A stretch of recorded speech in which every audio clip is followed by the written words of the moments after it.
Hi everyone, welcome back. Today we're doing climbing stairs, one of the questions for dynamic programming.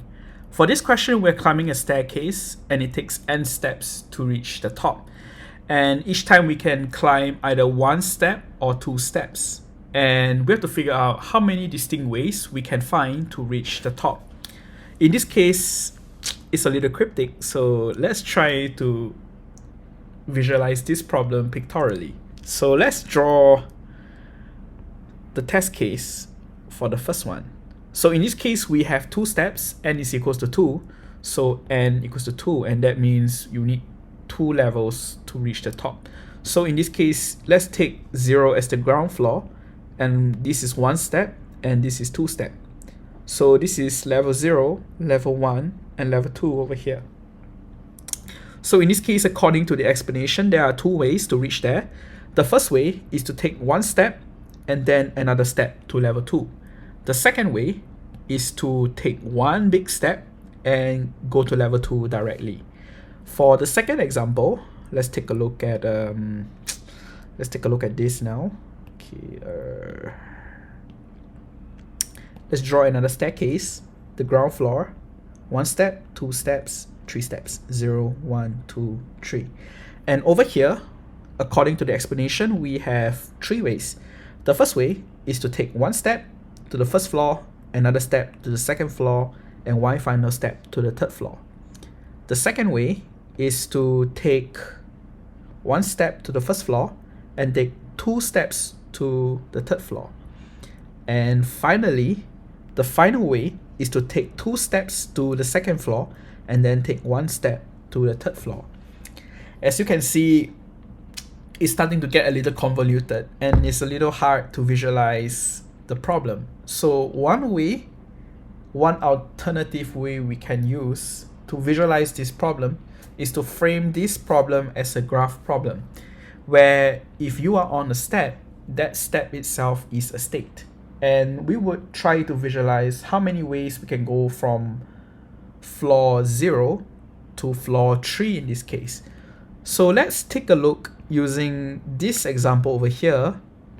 Let's bring it down over here. And let's try to visualize this problem using a decision tree. So let's start off with state 0, where 0 is at the bottom of the staircase. At the bottom of the staircase, we have two options. We can choose to take either one step or we would take two steps. So if we take one step, we will go to floor 1. And if we take two steps, we will go to floor 2. And we will continue this decision tree until we see floor 3. From step 1, we can choose to take one step to go to floor 2, or we can take two steps to go to floor 3. Similarly, if we're at floor 2, we can go to floor 3 by taking one step, or taking one step to go to floor 4. In this case, since 4 is out of bounds, we will ignore that node and we will mark it as ignored later. So at this point, the left subtree looks fine. Let's take a look at the right subtree. In this case, 2, we can take one step to 3, or we can take two steps to 4. And this is pretty much enough, I guess, to visualize the whole problem. In this case, let's mark the out of bounds nodes and ignore them. And let's mark the ways to get to step 3 using green like this. And in this case, using a decision tree, we are successfully able to frame the problem as a graph traversal problem. And you can start to use, in this case, depth first search, I guess, to do this. So at this point, you might be thinking, okay, but what's the drawbacks of this approach? Unfortunately, as you might have noticed, if we take n to be the height of the tree, then the height will be equals to n, where height is equals to 3 in this case. And the time complexity to visit through every single nodes to figure out the number of ways to get to 3, or rather the number of nodes in this case, the time complexity will be equals to O 2 to the power of n.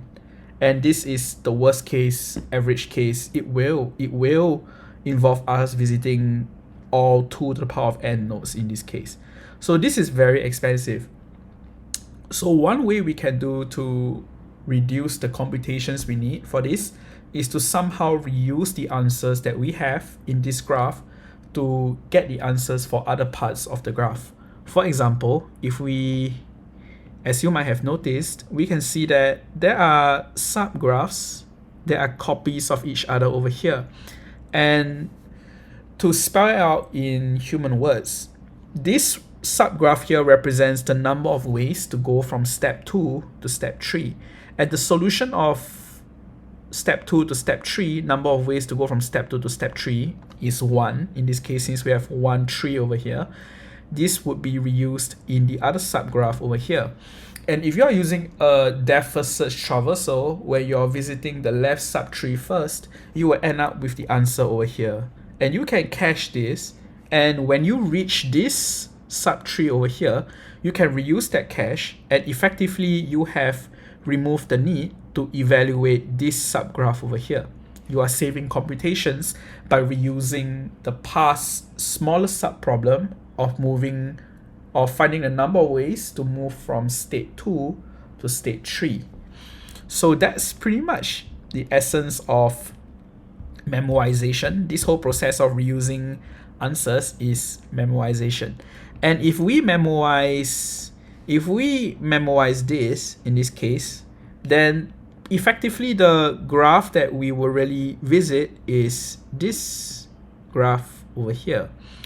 And now our time complexity is pretty much shaved off to approximately ON. So this has saved us a lot of computation. This would be ON time. So we're getting somewhere. So when you do a depth first traversal from 0 down to 3, you would go down this way. You visit 1 node, 2 nodes, 3 nodes, and you also visit 4 nodes, of course. And in this case, after you reach the bottom, you will have to backpropagate the answer. Like if you visit 3, return 1, let's say, and you backpropagate this answer back to the top. So it's a little wasteful to go all the way down from the top to the bottom and from the bottom to the top.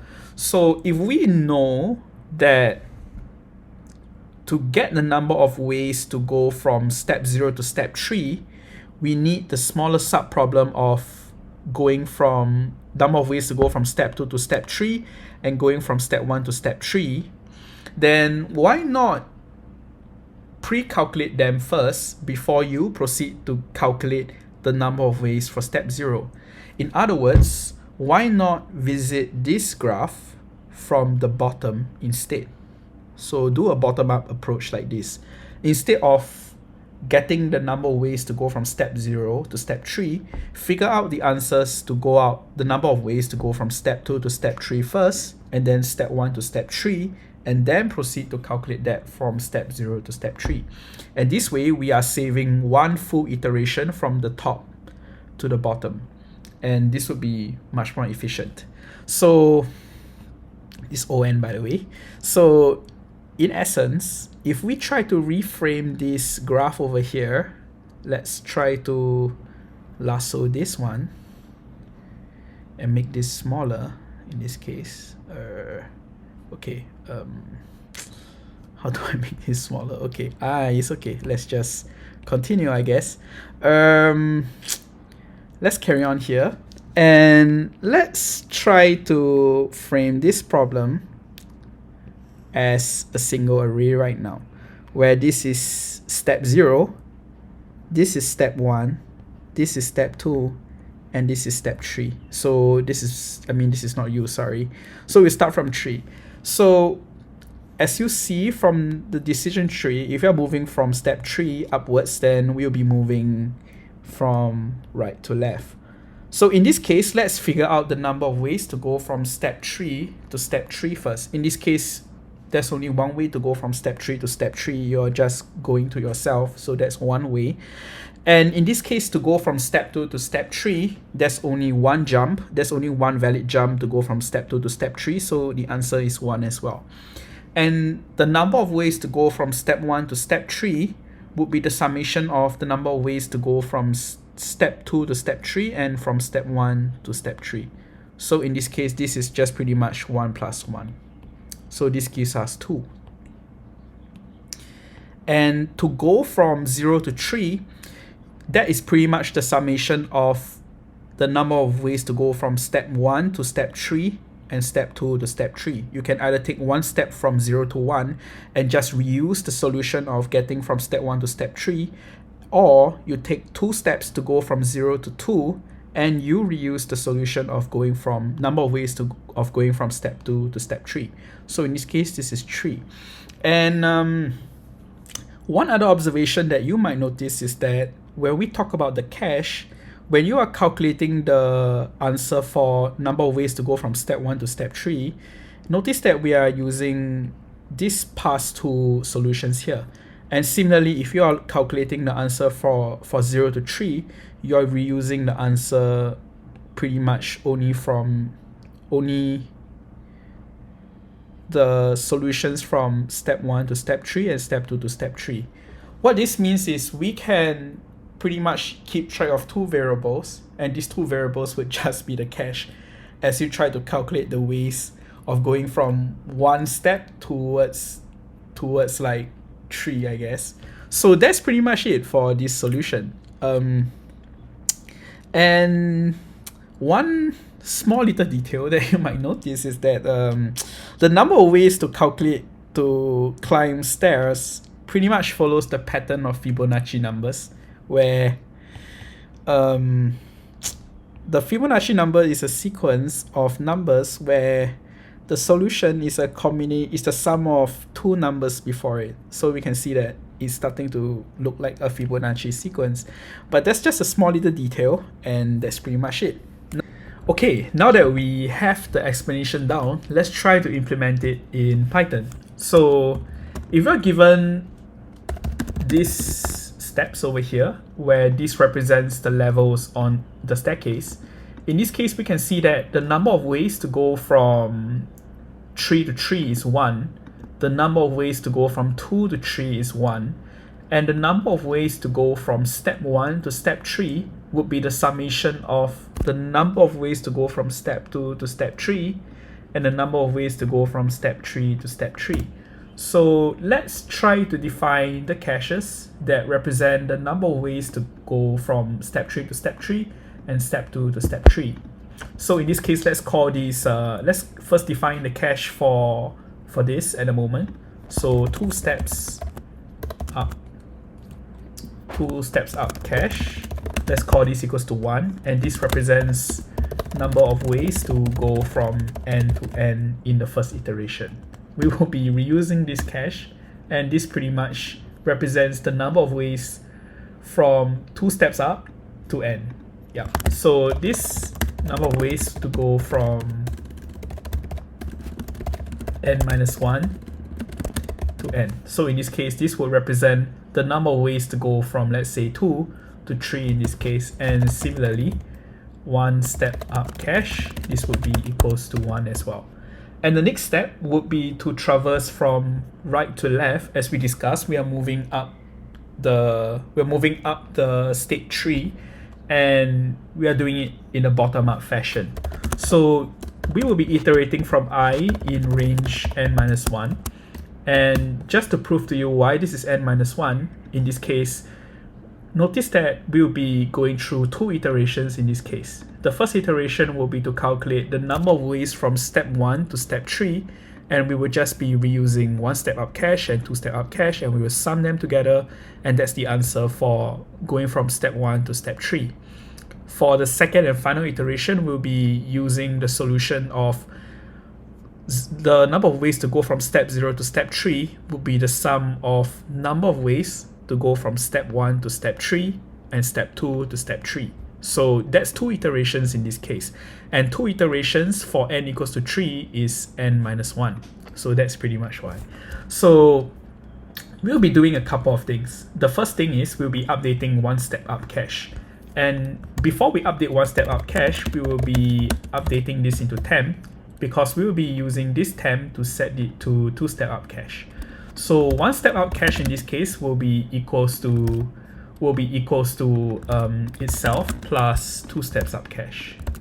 So in this case, if we are in the first iteration and we are calculating the number of ways to go from 1 to 3, this will be stored inside one step out cache over here. And one step out cache will represent the number of ways to go from 1 to 3. And as we discussed, this is pretty much number of ways to go from 2 to 3 and 3 to 3 in this case. And once we're done, we will update two steps up cache.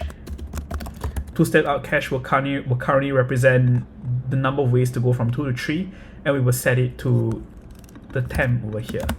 So after these iterations, the answer will be stored inside one step out cache, and we will return it over here.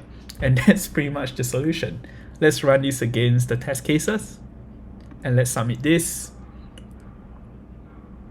And there we go. That's pretty much the answer. So if we, just to recap, if we let n to be n over here, where n is the number of steps, the time complexity will be O(n). Because we use caching, we are using these two variables as caches to avoid traversing the whole state tree over here. We are reusing answers, for example, from number of ways to go from step 2 to step 3 to find out the answer from step 1 to step 3. So we avoid traversals over here. And for the space complexity in this case, worst case space complexity, we are using only two variables to keep track of the two caches that we really need to care about, which is pretty much the number of ways to go from one step up and two step up towards n. So in this case, the space complexity would be O(1). And that's pretty much it for this demonstration. I hope this was useful, and if you like it, please give us a like and subscribe, and we will see you in the next video.